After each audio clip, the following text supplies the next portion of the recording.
Créée depuis des années et matérialisée en 2019, l'association Majlis Touba Muhammadou Rasulullah ne finit pas de montrer son engagement au service des populations. Aujourd'hui, l'association a une dimension internationale avec des membres dans 5 pays en Europe, répartis en France, Espagne, Italie, Angleterre et Allemagne, et certains pays en Afrique comme le Gabon et la Gambie. Assis à la base dans le département de Tambacounda, l'association Majlis Touba Muhammadou Rasulullah intervient dans tous les villages du département de la capitale orientale. L'association englobe, je dirais, tout le Niani. Il y a vers la commune de Maka-Koulibantang, il y a aussi la commune de Koussanar, mais aussi il y a le diaspora aussi. Donc en guise de, nous sommes là aujourd'hui pour la construction d'une maternité ici à Koulibantang. Parce que nous avons vu vraiment, c'était une nécessité ici à Koulibantang. Nous remercions d'Allah. Le travail donc, que nous sommes dedans actuellement, c'est une association qui fait ce travail-là, qui s'appelle Majlis Touba Muhammad Rasulullah sallallahu alayhi wa sallam, qui a été fondée par mes accompagnants de Koulibantang et de l'extérieur. L'association Majlis Touba Muhammad Rasulullah regroupe beaucoup de villages. Le gars qui vient de parler, Oustaz, c'est notre guide. Il a eu vraiment l'idée de regrouper les gens pour créer une association regroupant beaucoup de villages. Comme il y a nos ressortissants à travers la diaspora, c'est-à-dire l'Europe, on a des représentants en Italie, en France, en Allemagne, en Espagne, au Maroc et au Gabon. Bon, l'association, vous savez, nous avons un grand bureau. Le grand bureau dont je suis le président, nous avons le président, nous avons le premier vice-président, nous avons aussi le deuxième vice-président. Et il faut savoir aussi que l'association n'est pas seulement nationale, c'est international. Il y a les membres de la Gambie qui sont là-bas, nous avons la diaspora. Mais de façon générale, nous avons un grand bureau. Et en dehors du bureau maintenant, dans les villages qui entourent l'association, dans chaque village, nous avons un sous-bureau là-bas. Mais tous ces sous-bureaux-là sont coiffés par le grand bureau, dont je suis le président. Na programme bi alhamdulillah mbe wala me alonko muzolla jididula ko mbe nga programme wulindi junale alala de maroto mbe wala programme to bi nga taranum bi seru nga commencer nga biri ko do kosi parce que nga daniro ke moli men ya lonko yendema asa tum panam pangali biri ko pangali cotisation ke sate o kono muso men bebe je kabo sanjita woro la kaji sanjita ni lulu kan momo sate o kono be ya la cotisation jo ngolle la nyoka ngabiri ko ko se sai nara na jube entelte do ko ke no la pour ko nga be bungolono nata nga wala wali nga kila wali ntara usas nya wali ay ndema pour na bungo di nyelo tellement ko mbata je nyame. C'est une association qui œuvre pour le développement communautaire. Parce que c'est vrai que tout dîner lañ nek hein dîner lañuy woyo mais leur première vocation c'était pour le développement. Donc man limay ñaan moy que né la jeunesse toute confondue, donc tout le monde doit vraiment venir auprès de cette association parce que si les actes qu'ils posent sont des actes de bienfaisance. Ñum programme nsitale nga kacha min kadi cham mun ka funyolet ndel lebe ta kanja ambe golbe kunnante lebe musor nyaato jam nsita to mombe kacha la mo fulo nko bari yaje munante ajube la nga sato musol bendi naka soje problème obe jel ka soñi musutintol mo sabakatara jele fo mo fula courantol be je dindiwul be je kebal be je musol be je kewol be je. waaw vraiment rafetlu ko rek rafetlu ko ndaxte vraiment li initiative bu am solo la bu baax la ndax poste de santé bi boo leen xoolee amutoon maternité mooy jigéen ñi fu ñuy accoucher amutoon maternité bi dafa salle bu ndaw la woon léegi su amee benn association muy Majlis Touba Muhammadou Rasoul ñoom ñu jël engagement bi ne dañuy defal maternité kooku dañ koy rafetlu kontaan. Vraiment di sant tamit jigéen yi amoon initiative mooy jigéen dëkk bi ndaxte ñoom ñëpp ñoo dajale woon ku nekk def téeméer ñu def seen brique pour ñoom nee nañ dañuy tabax maternité bu ko association bi déggee ñoom lañ ñëw ne ñoom dañ koy jël en charge pour ñu defal ñu benn maternité fii maternité bu baax bi nga xam ne ni jigéen ñi dinañ si mën a vraiment accoucher ñu koy rafetlu bu baax a baax di kontaan bu baax a baax. Bon, en tant que représentant du médecin-chef de district, le docteur Ibrahima Niang, je ne peux qu'exprimer des mots de satisfaction parce que vraiment c'est une œuvre sociale grandiose. Parce que construire une maternité n'est pas donné à n'importe qui. Et c'est ça vraiment qui fait l'essence aujourd'hui de notre rencontre ici au poste de santé de Koulibantang. La construction de la maternité de Koulibantang, une idée qui est née à partir d'une longue doléance des 17 villages issus de la zone de couverture du poste de santé de Koulibantang. Le motif de la construction de la maternité ici à Koulibantang aujourd'hui, on a fait le constat, on a discuté avec la population de Koulibantang, surtout les femmes. Et ils nous ont souligné que vraiment qu'elles ont un problème de maternité ici à Koulibantang. Raison pour laquelle l'association aussi a tenu une rencontre. Et on a dit pourquoi pas prendre l'engagement de construire une maternité ici à Koulibantang. Bien vrai que cela va nous coûter un peu cher. Et ça avoisine les 12 millions. Mais malgré les difficultés, on va essayer de tout faire vraiment pour atteindre notre objectif. Parce que jidi dula nyinto je bungo do ata bungo mamol si santé nyinto jang dolbe jeto ngatare jidi dolbe tingoto dolbe tin dolbe jeto dolbe wulurin wol nolbe be bunkilin kono bunkilin peti wala be jeto o ko kole atamma sada o muso be na da la nyoka ndal me la da nyoka do menan ko ngajube sada o tabakon korong jakunda tata ba mbe la da nyoka ko ngajube ko nyi nsakele no nyame ngaybo. Pendant l'hivernage, on a eu à créer un champ collectif. Donc tout ceci vraiment pour venir en aide aux personnes démunies. Donc sur ce, en réunion avec les femmes, ils nous ont fait savoir que vraiment ils ont des difficultés énormes, surtout au niveau du poste de santé. Parce que vraiment, la personne doit avoir une dignité. On doit respecter la personne dans sa dignité. Alors les femmes nous ont fait savoir qu'en accouchant, vraiment il n'y a pas de secret. Le poste de santé n'a pas de maternité. Alors les femmes accouchent vraiment à même le sol, au vu et au su de tout le monde. Sur ce, donc on leur a fait savoir qu'on n'a pas les moyens. Mais on ne peut pas vraiment laisser passer cela. Sur ce, on va s'engager avec nos maigres moyens, mais à cœur vaillant, rien d'impossible. Donc on va s'engager vraiment à construire vraiment cette maternité si près au bon Dieu.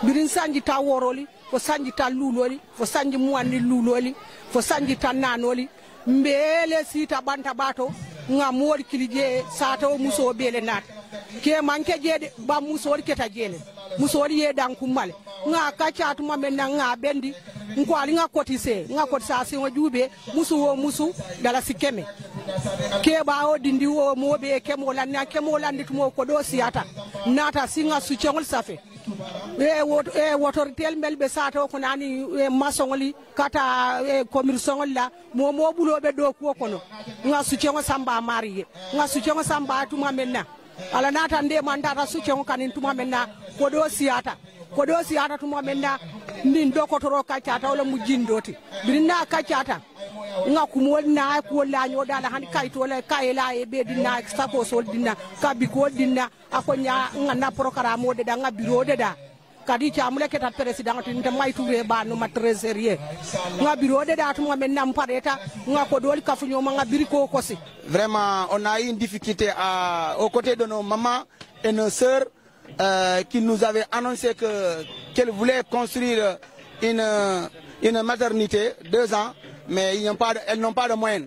On a demandé, nous, le Majlis Touba a pris en charge. Maintenant, nous sommes dedans. On a commencé le démarrement aujourd'hui. Nous avons un projet qui construction maternité. Mais les recettes du poste ne nous permettent pas de construire une maternité. D'abord, historique, l'État prévoit une maternité parce que le poste de santé là, image, image qui la case de santé là 2009 lañ ko ubbi woon mu nekk case de santé léegi 2014 février 2014 lañ ko soog a kii mu nekk poste de santé donc depuis boobu il y a une salle seulement pour les accouchements benn salle rek lañ amoon pour accouchement donc ñun ñu def ay plaidoyer au niveau des bonnes volontés et au niveau de l'État aussi. Bon, l'État, on nous dit toujours que c'est un projet, c'est en perspective. Donc récemment, les femmes ont fait une cotisation, chaque femme 500 francs. Donc nous, en fonction de nos petites recettes, nous devons des briques. Donc c'est les premiers travaux. Maintenant, nous sollicitons une association, comme l'association Touba Darou Salam. Donc kon ñoo accordé lii ce travail là quoi. conditions yi métti lañ doon dund parce que li ngeen gis nii mooy salle d'accouchement bi avec un lit dañuy am plus de 3 accouchements 4 mais finalement doo am sax fu maladie mën a accoucher parce que salle bi dafa étroite dafa xat amuñu place même accouchement humanisé dañ koy def mais on ne peut pas étaler les tatamis duñ ko mën a lal parce que condition salle bi moo xat. ba finalement da ngay obligé sax di créer yeneen salle ak yeneen lit pour maladie mën fa accoucher xam nga loolu c'est très dur dafa metti moo yëpp soxal na du Koulibantang rek du tuntu bi arrondissement bi rek yëpp la parce que kii affaire la boo xam ne ci àdduna yëpp ñoo ko moom dañoo tabax pour àdduna yëpp mu ñu sutura fii doomu aadama bu amee sutura jeex na ak barke ak ñaan yàlla ni yàlla may leen ko yi façon yu bari yàlla ni yàlla yombal ko ngeen defar ko ci àdduna parce que c'est une vieille doléance des femmes du village et de la zone de responsabilité et ces femmes ont été à l'initiative mais aujourd'hui l'association Majalis Muhammadou Rasulullah est venue en appoint pour vraiment accompagner ces femmes dans la réalisation de cette maternité. waaw si wàllu maternité nag amoon nañ fi jafe-jafe yu bëri ndaxte jigéen ñi pour ñu accoucher boo amoon 2 accouchements yi nga xam ne dañoo fekkante da ngay am problème ba pare femme bi buy accoucher ñiy nekk si biti yeneen malade patients yi dañuy xam lépp luy xew si biir ndaxte salle bi dafa tuuti baaxul mais vraiment jafe-jafe yooyu lañ amoon. benn accouchement rek nga mënoon gérer mais ñaari accouchement ñett bu ñu fekkante fii ay problème yu problème yu métti la woon doo xam noo koy gérer mais vraiment lii moom ñu ngi koy rafetlu bu baax a baax. léegi comme bañ nekkee fii di def accouchement bi si case de santé la njëkkee ñu ñëw nekk poste de santé léegi affaire bi case bi hôpital bi dafa xatoon ba mu xatee léegi après benn bis ñu am accouchement. ñu am ñeent accouchement yoo xam ne dañoo tombé fii ba ñu amee ñeent accouchement léegi après si lañ jug nag ñu ne xaaral ñu dugg si dëkk bi mu am benn émigré bi tudd Bantan Yooku ñu dem si femmes yi ñun ñëpp ñu dajale ñu dem ci moom pour ñaan ko jàppale ñu ñun def fi kii pour ñu mun a am maternité. léegi depuis loolu ak léegi ñun jigéen ñëpp ñoo mobiliser di tibb suuf di ko roñ di ko indi ba tey yàlla dogal mu am benn oustaz bu fi nekk. association la moom tamit mu tudd Ibrahima Niang kooku tam ba mu déggee suñu loolu mu oo ñu dajale ñu moom tam mu ne dina si jàpp daal lu mu mun moom tam dina ko ci def. Le coût de la maternité on peut l'estimer à hauteur de 12 millions. À hauteur de 12 millions parce que en parlant avec l'ICP qu'on salue au passage qui est une personne vraiment hors norme. Vraiment, il est engagé aux côtés de la population. Même si c'était un natif de la localité, vraiment, on ne peut pas avoir mieux. Donc sur ce, dès qu'on lui a fait part vraiment de ce projet, il a été plus engagé que nous. Sur ce, en collaboration avec ses supérieurs, ils nous ont donné un plan. Avec vraiment les techniciens, c'est-à-dire les maçons, on a étudié le plan et on a estimé vraiment le coût à hauteur de 12 millions. On n'a pas fixé vraiment le délai, mais en tout cas, Inch'Allah, ça ne va pas trop tarder. Bi na budget tare nya calculé atara 12 millions. Million tannim fula pour ndele ni maternité lo nya kele da nya di mansa kundala ko lafta nyame nya calculé million tannim fula. Wa million tannim fula majlis suba han million kilum tebulu sako tannim fula. Bari nya ala warta million tannim fuloti.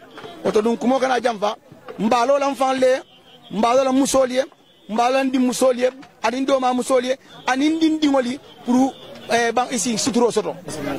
Voilà, village yi dañoo sentir parce que d'abord il faut ñu reconnaître que ne poste de santé bi ça regroupe 26 villages donc ces 26 villages yi mooy bu ñu amee accouchement fii lañ koy def donc yàlla def ne am nañ ay sages-femmes mais local bi parce que boo xoolee ci biir ñetti salle rek lañ am donc munoo hospitaliser nit foofu munoo ak accouchement tamit bu amee la salle de travail ak salle d'accouchement dañoo jege.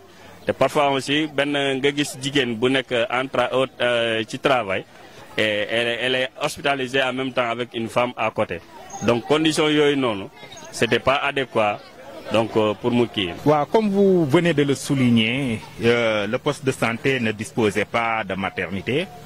Peut-être les prestataires s'étaient organisés pour avoir un local pour les accouchements.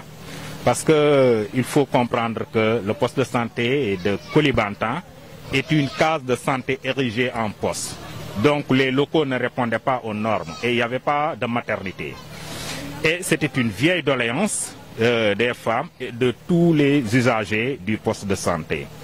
Et vraiment, c'était aussi une préoccupation majeure de l'État du Sénégal, du district, du ministère de la Santé et de tous ceux qui gravitent et même de la commune de Maka Koulibantang. Ah loolu moom duñ def lu rafetlu ko parce que ñun dañuy bëgg di accoucher maladie di leen mettre dans de très bonnes conditions parce que gannaaw ñun ñooy njëkk recevoir xale bu juddoo kon bëgg nañ bu juddoo ñu mettre ko dans de très bonnes conditions yaay ji tamit mën a nekk ci conditions yu baax durant son séjour fii moo tax bi ñu ko déggee mënuñ lu dul di ko rafetlu. Initiative bu rafet la daal moom ñu ngi koy saluer bu baax a baax a baax. waaw association bi moom dama leen di gërëm di leen sant di leen wax ne sumb bu ñu commencé nañ ko bisimilahi rahmaani rahim yàlla nañ ko yeggale alhamdulilahi rabbil alamin di woowaat ñëpp ki nga xam ne mën na si jàpp nga jàpp xam ne lii ñëpp nga ko defal askan nga ko defal makka yëpp nga ko defal Koulibantang yëpp nga ko defal ndaxte jigéen moom ku ko suturaal rek suturaal nga sa bopp ndax jigéen mooy lépp. te yàlla dafa am lu mu wax nee na man sama tool boo si bëggee bay foog nga jàppale doomu aadama yi kon boo amee benn association bu ñëw bëgg a jàppale doomu aadama yi surtout jigéen vraiment te jigéen dafa bëgg fu mu sutur laa jigéen dañ ko war a suturaal kon vraiment loolu dañ koy rafetlu di si kontaan bu baax di ñaanal association bi di leen gërëm di ñaanal seen président bi ñu ko wax Ibrahima Niang vraiment oustaz ñu koy gërëm bu baax a baax. Oui, nous sommes en train de vous savez l'équipe nous formons une équipe et de toutes les façons après la construction de la maternité nous allons essayer de nous réunir et essayer de voir après la construction qu'est-ce que l'association Majlis Touba Mouhamadou Rasulullah peut faire pour la maternité pour l'équipement aussi mais pour le moment je ne peux pas me prononcer trop sur ça parce que c'est pas encore venu mais l'essentiel est que je vais essayer de discuter avec mon équipe et on va essayer de voir qu'est-ce qu'on pourra faire inchallah dans l'avenir. La réalisation de la maternité de Koulibantang, une estimation à hauteur de 12 millions de francs CFA. Pour atteindre cet objectif, les initiateurs en appellent aux bonnes volontés. Donc par la sensibilisation, on a fait savoir qu'une seule personne ne peut pas faire vraiment tout ce travail. Il n'y aura pas des Européens qui vont venir vraiment faire le village à notre place. Donc on a fait comprendre aux femmes et aux jeunes de venir, que chacun vraiment y mette sa part dans l'affaire. Ici nous faisons une sorte de cotisation mensuelle, c'est-à-dire 1000 francs par membre. Mais vous savez, tout début est difficile. Au début, actuellement, nous avons des difficultés. Et là, cela ne nous empêche pas de continuer. Mais on a fixé la cotisation à 1000 francs par membre. Et les membres qui sont au diaspora, eux, ils cotisent en Europe, ils cotisent 10 € par mois. Donc chaque fin du mois, eux aussi, ils essaient de globaliser leur cotisation. Ils nous envoient. Nous aussi, on essaie de globaliser la cotisation. On envoie. Maintenant, dans les villages, parfois il y a des problèmes un peu partout. On les signale. Si on peut régler, on les règle. Mais pas pour. Bataille ñu ngi ñaan dimbal waa ndax ba tey doole bi liiwul ba ñu ko wonee docteur bi modèle bi ñu won pour li mu na nekk case bi dafa mel ne dafa nombre bi dafa bëri daal mu ngi mel ne ay millions fukki junni millions la xaw ma ak ñaar waaw fukk ak ñaari millions loolu dafa mel ne nag suñu doole kiiwul noonu ñu ngi ñaan ñëpp nag ñu ngi ñaan fépp foo xam ne mun nañoo jàppale. man yàlla xam na ne li ñu def nii maa ngi leen di sant ñu def yeneen projet tamit yu mel nii quoi. yo woto ɗin giɗaɗum doron mbaɗa ɓe ñim fanan fala ko mo si ma koyro ntel mamba ma koyro lo andu ila ma koyro ku fula beje ni ko ila ma koyro nya nukun mba nukun na ni ko ila ma koyro nye tofo mbe tofo nde mola bara nukun na nde mola bara nukun na ya wodo dingilam don si même fo no majlis suba dun kele ali wakili ani men fanan iman dun al dun nde motati ni musato be ni banko be tati ku mo kana jamfa waa di rafetlu rek comme nu ma wax ni rek yeneen bonne volonté yëpp war nañ si jàpp mooy émigré yi nga xam ne surtout ñoom ñoo dëkk si dëkk bi ñoom war nañ si jàpp yeneen bonne volonté yi nga xam ne ni am nañ ñoom tamit vraiment war nañ leen jàppale maire bi tamit ñu ngi leen siy woo ñu ngi woo ñëpp ñu jàpp si ndaxte ñu xam ne nii lii du yëfu kenn quoi yëfu ñëpp la ñun ñëpp ñoo ko bokk ñun ñëpp ñoo ko bokk kon képp ki nga xam ne ni am nga sa dërëm sa ñaar dërëm sa ñetti dërëm xeebuñ ko lépp ñu ngi koy sàkk képp ku si mën dara rek nga def ko vraiment loolu la ñuy xaaree ñëpp def si seen lu ñu war a seen wàll ku nekk participer si quoi vraiment. billahi wallahi tallahi ko do soto boro ñu ko le fo mo le ba mo galanna ko do soto boro ni le tawlam lo jongoli i soto fengta yaadi jongol la ya ala batu ibe ko do soto la fo mo le jakalla ala man be ko do soto ala man be kandala man kunna diala assalamu alaykum wa rahmatullahi wa barakatuh. Déjà que Majalis s'est engagé pour la construction de cette maternité, le district sanitaire de Maka Koulibantang est en train vraiment de mettre les démarches pour vraiment pouvoir régler ce problème d'équipement. Et là, nous invitons tout le monde, parce que vous le savez mieux que moi, que la santé est une compétence transférée. La mairie, nous allons solliciter aussi la mairie pour un accompagnement et l'État du Sénégal et même sur fonds propres aussi essayer de faire quelque chose vraiment pour vraiment encourager l'acte de l'association. C'est vraiment après la construction de bien vouloir équiper cette maternité pour qu'on puisse vraiment offrir des services de qualité aux femmes et à tout un chacun qui aurait besoin de ces services. C'est effectif pour la pose de la première pierre de la maternité de Koulibantang. L'association Majalis Touba Mohamed Rasulullah s'engage pour une mission non négligeable. Hommes, femmes et enfants, tous sont appelés à appuyer cette noble cause afin que le développement soit une réalité dans ces zones très reculées de la commune mère du département.